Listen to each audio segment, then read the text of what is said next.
Bonjour à tous, bienvenue sur ce nouveau live sur la page Facebook des Échos. Alors je me trouve aux abords du Bois de Vincennes à Paris et c'est ici que la RATP Île-de-France Mobilité et la ville de Paris lancent une nouvelle expérimentation de navettes autonomes 100% électriques. Alors deux navettes comme vous le voyez à l'écran de la start-up française EasyMile, des navettes donc qui peuvent contenir environ 12 personnes dont 6 assises. Ces navettes vont arpenter durant une période de test de 6 mois les allées du Bois de Vincennes à une vitesse d'environ 10 km/h.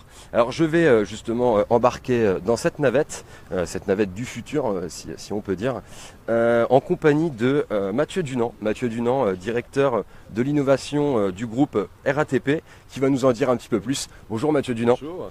Alors pour commencer, quel trajet effectue cette navette ?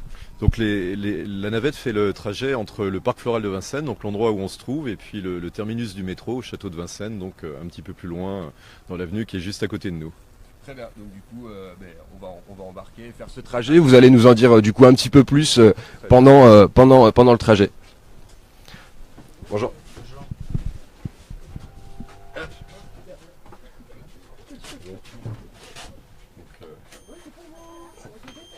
Alors pour commencer, est-ce que vous pouvez nous dire peut-être un petit peu comment ça fonctionne, cette navette, comment elle est rechargée, voilà, est-ce que vous pouvez nous en dire un petit peu plus sur cette navette ? Bien sûr, donc c'est une navette qui est 100% électrique et 100% autonome, donc avec une grande autonomie qui permet une circulation toute la journée. Elles sont rechargées pendant la nuit, tout simplement pendant l'interruption de service. Et comme vous le voyez, là on se déplace en totale autonomie. On est dans un environnement avec des piétons, des véhicules, même si on n'est pas sur les mêmes voies, qui sont à proximité. Et tout ça se fait de façon extrêmement douce et agréable.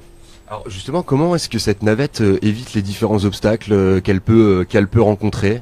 Alors si vous voulez très sommairement, il y a deux choses. Il y a à la fois une notion de programmation d'itinéraire, c'est-à-dire qu'avant de mettre les navettes en service, il y a un repérage de l'itinéraire qui ensuite est cartographié, et la navette suit, notamment avec des techniques GPS, mais pas seulement, l'itinéraire qui est prévu. Et puis ensuite, il y a un certain nombre de capteurs qui s'appellent notamment des lidars. Il y a aussi d'autres types de capteurs et qui réagissent à tout obstacle imprévu, qui peuvent être par exemple une personne qui traverse, un chien, un gamin qui va chercher son ballon de foot, ou globalement tout événement imprévu. Alors, il y a déjà eu des expérimentations sur Paris avec ce type de navette.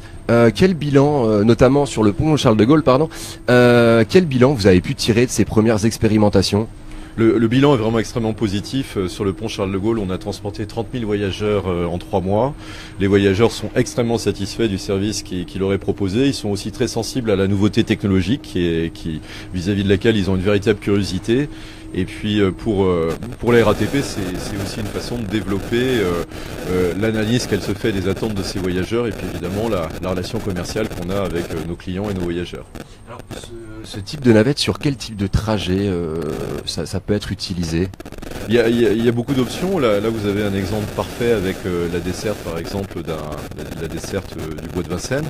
Plus globalement, on pense dessiner les navettes à ce qu'on appelle la desserte du dernier kilomètre. C'est par exemple pour les gens qui habitent en deuxième couronne, une façon de les acheminer jusqu'à la gare du RER, jusqu'à la gare du métro, par exemple.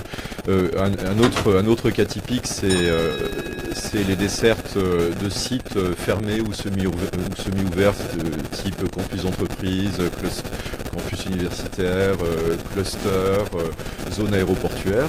Et puis enfin, plus globalement, l'idée c'est que progressivement, ces navettes s'insèrent très naturellement dans une circulation urbaine qui deviendra de plus en plus dense, pour pouvoir offrir des services vraiment de bout en bout, mais qui seront évidemment complémentaires aux modes lourds que sont le bus, le métro, le RER, qui n'ont pas vocation à les remplacer. Alors, est-ce que ça n'a pas un petit côté peut-être gadget ? Effectivement, on va pas très très vite, là on roule à peu près à 10 km/h. Qu'est-ce que vous répondez aux gens qui peuvent trouver ça un petit peu gadget peut-être ? Vous savez, au début des chemins de fer, là, dans les années 1820-1830, on avait le même type de questions et la réponse est venue d'elle-même.